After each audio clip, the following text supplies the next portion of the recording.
Hello everyone. Hope so आप सबको ये स्टोरी पसंद आ रही हो। तो चलिए कहानी को शुरू करते हैं। Episode 16, Rajvanshi villa. Study room. Aavya books arrange तो कर रही थी, लेकिन उसका पूरा ध्यान लॉकर ढूंढने में था। तभी जैसे वो एक बुक निकालती है, उसके पीछे उसे एक पेंटिंग दिखती है, जिसे देख उसे थोड़ा अजीब लगता है। वो अपने मन में बोली, सेल्फ के पीछे पेंटिंग क्या कर रही है?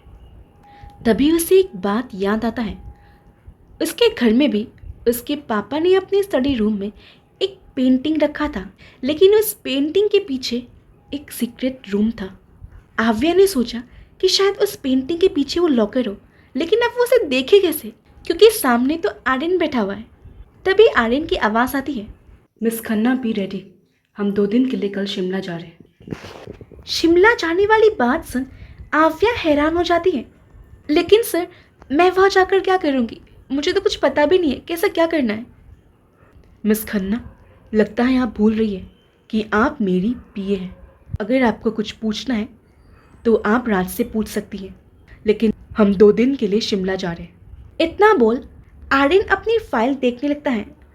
वहीं आर्यन की बात सुन आव्या गुस्से में बोली, हुक्म चलाने वाला कच्चा करेला कहेगा। मैंने सुन लिया मिस खन्ना। जी सर, लेकिन मैंने तो कुछ कहा ही नहीं। हुक्म चलाने वाला कच्चा करेला। आर्यन के मुंह से अपनी एग्जैक्ट बात सुन आव्या डर जाती है। वो जल्दी से बोली, सर लगता है मैंने गैस में कुछ चढ़ाया है, मैं देख कर आती हूँ। इतना बोल वो जल्दी से रूम से निकल जाती है।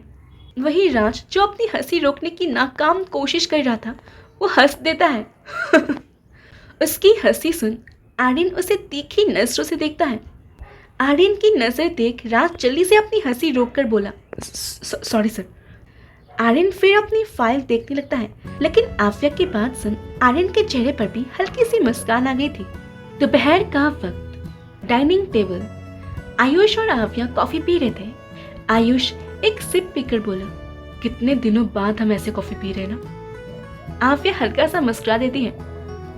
हाँ, वैसे आव्या प्लीज भाई की बात का बुरा मत मानना, वो बस दिखाते हैं कि वो बहुत गुस्से वाले हैं, लेकिन अंदर से वो बहुत सॉफ्ट है। आयुष की बात सुन आव्या हल्का सा मुस्कुरा कर बोली, तुम अपने भाई से बहुत प्यार करते हो ना।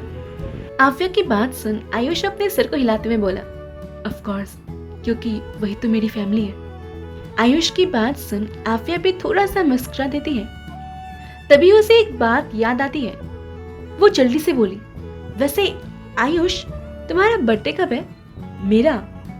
हाँ, मेरा तो दिसंबर को है। 8 तारीख। और तुम्हारा? अच्छा, मेरा अगस्त की 15 को है। आयुष की बात सुन आव्या जवाब देती है। वहीं आव्या की बात सुन आयुष कुछ सोचते हुए बोला, अगस्त? इसका मतलब अभी तुम्हारा मार्च चल रहा है, तो तुम्हारे बर्थडे को सिर्फ 4 महीने बाकी है, उसके बाद तुम्हारा बर्थडे है। हाँ, और तुम्हें पता है मेरे बर्थडे के दिन तो मुझसे ज़्यादा मेरे पापा खुश होते हैं। रात के 12 बजते ही वो मेरे लिए केक लाते हैं, और उसके अगले दिन वो सारा खाना मेरी फेवरेट का बनाते थे। वो सब कुछ करते थे जिससे मुझे खुशी मिले। बोलते बोलते आव्या की आंखों से एक खतरा आंसू बह जाता है, जिसे वो जल्दी से पोंछ लेती है। वहीं ये देख आयुष उसके हाथ के ऊपर अपना हाथ रखकर बोला, आव्या डोंट वरी, देखना तुम्हारे डैड बहुत जल्द जेल से निकल आएंगे। आव्या बस अपने सिर को हिला देती है। वैसे तुम्हारे घर में कौन कौन है? सिर्फ मैं और पापा हैं, और एक ताई है जिन्होंने मुझे बचपन से पाला है। और तुम्हारी माँ? आयुष बोला। आव्या थोड़ा उदास होकर बोली, जब मैं छोटी थी तो उनकी डेथ हो गई थी। आयुष को भी बहुत बुरा लगता है। वो उसके कंधे को कसकर पकड़ के बोला, आई एम सॉरी आव्या, लेकिन तुम चिंता मत करो, मैं हूं तुम्हारे साथ। आव्या हल्का सा मुस्कुरा देती है। वही 3rd फ्लोर से 2 शख्स उन दोनों को देख रहे थे। वो कोई और नहीं बल्कि आर्यन और राज थे।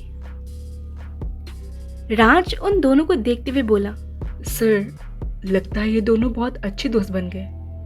राज की बात सुनकर भी आर्यन कुछ बोलता नहीं था। उसकी नजर तो सिर्फ आयुष के हाथ पर थी, जो कि आव्या के कंधे पर था। वो बिना कुछ बोले वहां से अपने रूम की तरफ बढ़ जाता है।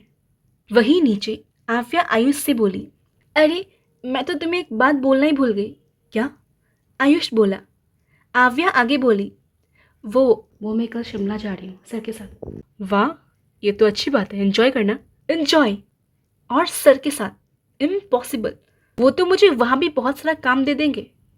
आव्या की शक्ल देख आयुष को हंसी आ जाती है। तुम हंस रहे हो? नहीं, बिल्कुल नहीं। आयुष, अच्छा सॉरी। आज के लिए इतना ही, मिलते हैं अगले एपिसोड में। Bye bye.